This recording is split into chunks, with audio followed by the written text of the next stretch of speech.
Hi, my name's Clay Christensen. I'm a professor at the Harvard Business School.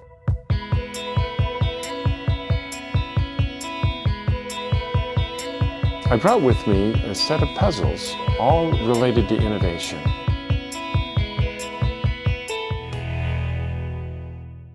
We decided that the way we teach marketing is at the core of what makes motivation difficult to achieve. The most helpful way we've thought of it so far is that we actually hire products to do things for us. And understanding what job we have to do in our lives for which we would hire a product is really the key to cracking this problem of motivating customers to buy what we're offering. So I wanted just to tell you a story about a project we did for one of the big fast food restaurants. They were trying to goose up the sales of their milkshakes. They had just studied this problem up the gazoo. They brought in customers who fit the profile of the quintessential milkshake consumer.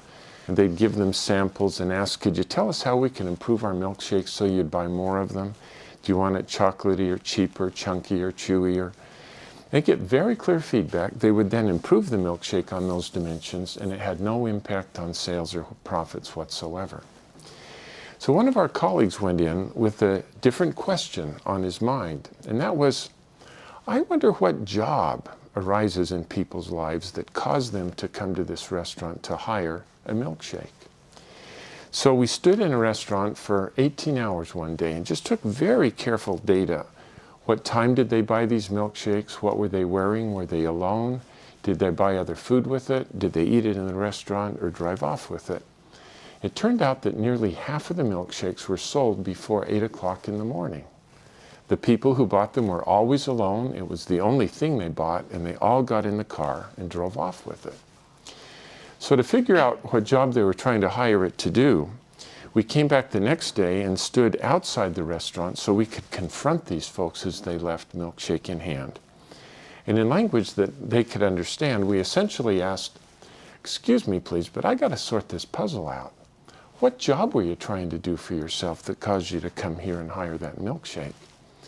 And they'd struggle to answer, so we'd then help them by asking other questions like, well, think about the last time you were in the same situation, needing to get the same job done, but you didn't come here to hire a milkshake. What did you hire? And then as we put all of their answers together, it became clear that they all had the same job to do in the morning, and that is they had a long and boring drive to work. And they just needed something to do while they drove to keep the commute interesting. One hand had to be on the wheel, but somebody had given them another hand and there wasn't anything in it. And they just needed something to do while they drove. They weren't hungry yet, but they knew they'd be hungry by 10 o'clock, so they also wanted something that would just pull down there and stay for their morning. Good question. What do I hire when I do this job? You know, I've never framed the question that way before, but last Friday I hired a banana to do the job. Take my word for it, never hire bananas. They're gone in 3 minutes, you're hungry by 7:30. If you promise not to tell my wife, I'd probably hire donuts twice a week, but they don't do it well either. They're gone fast, they crumb all over my clothes, they get my fingers gooey. Sometimes I hire bagels, but as you know, they're so dry and tasteless. Then I have to steer the car with my knees while I'm putting jam on them, and then if the phone rings, we got a crisis. I remember I hired a Snickers bar once, but I felt so guilty I've never hired Snickers again. Let me tell you, when I come here and hire this milkshake, it is so viscous that it easily takes me 20 minutes to suck it up that thin little straw. Who cares what the ingredients are? I don't. All I know is I'm full all morning and it fits right here in my cup holder. Well, it turns out that the milkshake does the job better than any of the competitors, which in the customers' minds are not Burger King milkshakes, but it's bananas, donuts, bagels, Snickers bars, coffee, and so on.